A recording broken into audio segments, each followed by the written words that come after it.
म्हणजे हे मंत्री पण राहतील असे माझी अपेक्षा आहे. तुमच्या शुभेच्छा पण आहेत त्यांना. हा? शुभेच्छा आणि अपेक्षा दोन्ही. तुमच्यासाठीच करतोय मी. संधी भेटली तर भेटली तुम्हाला पण ते सध्या रॉंग बॉक्समध्ये आहे. असो, कारण परखड भूमिका मांडणारी मंडळी आहे.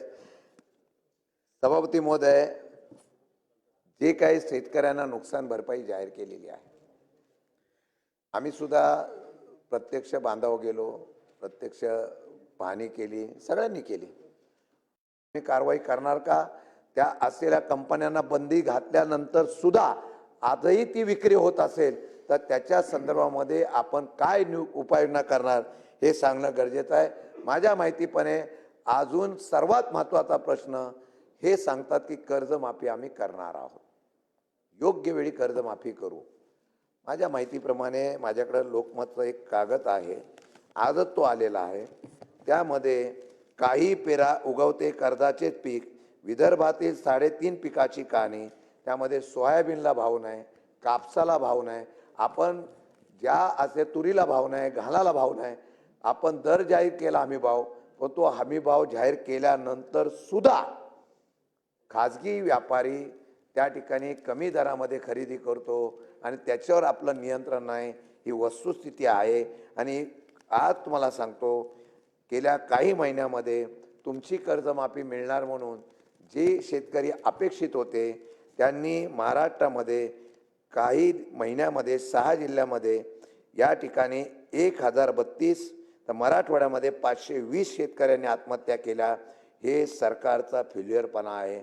एक खून झाला तर सरकार गांभीर्याने घेतं, एक आत्महत्या झाली, एका डॉक्टरची आत्महत्या झाली, तिचा विषय राज्यभर गेला, मग शेतकरी सुद्धा आत्महत्या करतो, त्याच्या विषयासंदर्भातलं गांभीर्य सरकार कधी घेणार? तुमच्यात हिंमत असेल तर तुम्ही सांगता जूनपर्यंत कर्जमाफी करू. तुम्ही आजही सांगतो, सरकार आजही 9 लाख कोटीच्या वरती कर्जबाजारी झालेला आहे आणि शेतकऱ्यांना तुम्ही दाखवताय की कर्जमाफी करतो, कर्जमाफी करतो, तो हप्ते भरत नाही, व्याज वाढतं, बँक तगादा लावतो, मग त्यांची जप्ती होते, मग तो आत्महत्या करतो. माझी विनंती आहे सरकारला, खरंच जरा जरी माणुसकी असेल, हा निसर्गाने आपत्ती केलेला शेतकरी आहे. आता हा शेतकरी प्रवीणजी फार मोठ्या प्रमाणात स्वतःच्या ताकदीवर या देशाच्या असलेल्या सर्व जनतेला तेवढं पीक देऊन अन्नधान्य पुरवण्याची ताकद माझ्या महाराष्ट्रातल्या आणि देशातल्या शेतकऱ्यामध्ये आहे. प्रवीण दरेकर एका बँकेचे चेअरमन आहे. हे वेगवेगळ्या प्रकारच्या महिलांसाठी, त्यानंतर शेतकऱ्यांसाठी वेगळ्या योजना देतात. शिवेंद्रराजे तिथं आहेत, जिल्हा बँकेमध्ये आहेत. त्या आम्ही 0% सातारा जिल्हा बँक तर आम्ही 0% कर्ज देतोय, त्यामध्ये व्याज घेत नाही. किती वेळ बोलणार आणखी? हा, अजून किती वेळ बोलायचं आहे? 10 मिनिटं आणखी. तर 10 मिनिटाचा टायमिंग ठरवलेला आहे. ठीक आहे, 17 मिनिटं झालेत. ठीक आहे. म्हणजे टोटल 10 27 मिनिटं. मिनिट. अख्ख्या माझी पक्षाला 27 सरकारला मिनिटं. विनंती आहे की कर्जमाफी आपण जूनमध्ये करणार, तो शेतकरी वाट बघतोय. एक मिनिट शिंदे महाजन साहेब, इथे येऊन बसा ना. आपण मंत्री आहात, इथे येऊन बसा. ते बरं नाही वाटत आहे मला पण. हां, you are senior minister, so serious का सिनियर? सिनियरी आणि सिरियस पण आहेत. आपण समोर येऊन बसावं अशी आपल्याला विनंती. ते सिरियस असतात, फक्त आमचे एकनाथ खडसे बाजूला आल्यानंतर ते सिरियसपणा विसरतात. सभापती महोदय, माझी आजही मागणी आहे.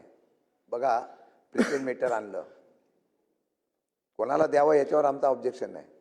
सौर ऊर्जा तुम्ही बंद केली, चालू केली, लाईट कनेक्शन द्यायचं बंद केलं. प्रीपेड मीटर आणल्यानंतर पैसे भरले नाही की मीटर डाऊन होत आहे. आज तुम्ही सांगितलं की व्याज परतावा आम्ही घेणार नाही, वसुली करून देणार नाही, त्याला स्थगिती दिली आहे. तात्पुरती डागडुजी नको. खरंच भावना सरकारची चांगला असेल, प्रवीण दरेकरनी जो प्रस्ताव आणलेला त्याला भावना असेल, फक्त सरकारने एवढी जाहीर केली योजना म्हणून ती योजना होत नाही. माझी कळकळीची विनंती सरकारला आहे, तुम्ही खरोखर शेतकऱ्यांचे कैवारी असाल ना, अजून 1 लाख कोटी जरी कर्ज वाढलं ना तर आम्ही त्याला पाठिंबा देऊ. परंतु आज या उत्तरामध्ये शेतकऱ्यांची कर्जमाफी करण्याचं धाडस या सरकारने दाखवावं. एकदाच फक्त करा. मग हा बळीराजा महाराष्ट्रातला कसा उभा राहतो तुम्ही बघा. या बळीराजाला जर खरोखर सावरायचा असेल तो वीज बिलाने, कर्जबाजाराने, वेगवेगळ्या प्रकारच्या असलेल्या तुमच्या ह्याच्यानी पूर्ण बेजार झालेला आहे. म्हणून माझी विनंती आहे सरकारला, काही मागत नाही, आमच्या चर्चेमधून आम्हाला काही मागायचं नाही. फक्त या असलेल्या उत्तराला आम्ही नाही प्रश्न मांडला, हा प्रश्न सत्तारूढ पक्षाने मांडलेला आहे. तर आमच्या उत्तराला एवढंच सरकारने सांगावं की या बळीराजाची तुम्ही जून नंतर कुठली तरी निवडणूक लागली की लगेच जाहीर कराल मतासाठी. हल्ली मतं तुम्हाला विकासाच्या ऐवजी मतं सरकारी तिजोरीतून योजना आणून मतं घ्यावी लागतात. हे महाराष्ट्राची ओळख नाही. पुरोगामी महाराष्ट्राचा इतिहास हा वेगळा होता. तो पुरोगामी महाराष्ट्राचा इतिहास हा विकासाच्या आणि तत्वावर चालवायचा.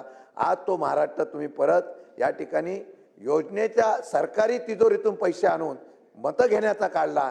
हे चित्र आम्हाला पाहायला मिळतं. लाडकी बहीण जशी आणली तसं शेतकरी आपला शेतकरी योजना आणा आणि त्याची कर्जमाफी करा, अशी माझी सरकारला विनंती आहे. तुम्ही ते करणार नाही याची खरी जर या उत्तरातून मिळालं नाही तर हा बळीराजा परत एकदा काय इतिहास घडवतो. तो जसं जमिनीमध्ये सोनं पिकवतं तसं यामध्ये सरकार सुद्धा उलटून टाकायची ताकद ठेवतो. जर तुम्ही या अधिवेशनामध्ये या असलेल्या शेतकऱ्यांना कर्जमाफी दिली नाही तर येणाऱ्या तुमच्या स्थानिक स्वराज्यात तुम्हाला आत्मविश्वास फार आहे. तुमच्याकडे आत्मविश्वास एवढा आहे की सगळे पक्ष एकत्र घ्यायचे. इतकी भूक तुमची प्रवीणजी मोठी आहे की दुसऱ्या पक्षातले लोक सुद्धा अजून तुम्ही घेताय आणि ते घेत असताना मग कोणी मतं देऊ न देऊ मतं कशी मिळवायची ही नवीन स्ट्रॅटेजी तुमच्याकडे आलेली आहे. माझी विनंती आहे, पण लोकांनी जर ठरवलं, लोकांनी सभापती महोदय, लोकांनी जर ठरवलं, लोकांनी तर 90% लोकांचा विरोध जर झाला ना तर उठाव होईल.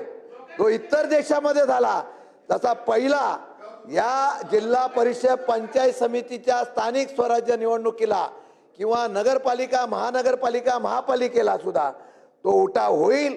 आणि तो उठाव असा होईल की आम्हाला मत मागण्याच्या संदर्भातून त्या बळीराजाच्या दारामध्ये जायला भीती वाटेल. आणि मला खात्री आहे या असलेल्या अधिवेशनामध्ये सत्तारूढ पक्षाच्या असलेल्या उत्तराला सरकार आमच्या नव्हे तर तुम्ही टाकलेल्या प्रस्तावाला उत्तर देताना त्या ठिकाणी निर्णय देईल अशा प्रकारची अपेक्षा व्यक्त करतो. तुमच्यात हिंमत असेल तर या अधिवेशनामध्ये कर्जमाफी करून दाखवा. आणि जर तुम्ही कर्जमाफी केली नाही तर येणाऱ्या निवडणुकीला तुम्ही किती काही करा, हा बळीराजा तुम्हाला उलटवल्याशिवाय राहणार नाही. एवढंच सांगतो. उत्पादन खर्च कमी, हमी भाव कमी म्हणून उलटी पट्टी आणि ही तुमची उलटी करायला लावू नका एवढीच विनंती करतो. इकडे बघा तुम्ही चेअर असो, माझी अपेक्षा आहे या असलेल्या योजनेमध्ये जे सरकारकडून जी योजना केंद्रातून पैसे आलेले आहेत, राज्यातून आलेले आहेत, बँकेला सांगितलेले आहेत, सगळ्यांना त्याची पैशाची किती तरतूद केली, किती मिळालं हे सांगावं.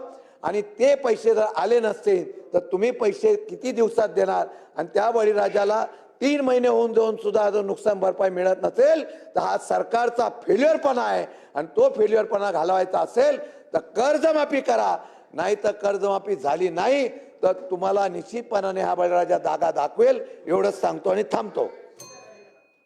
सन्मान्य सदस्य शिवाजीराव गर्जे.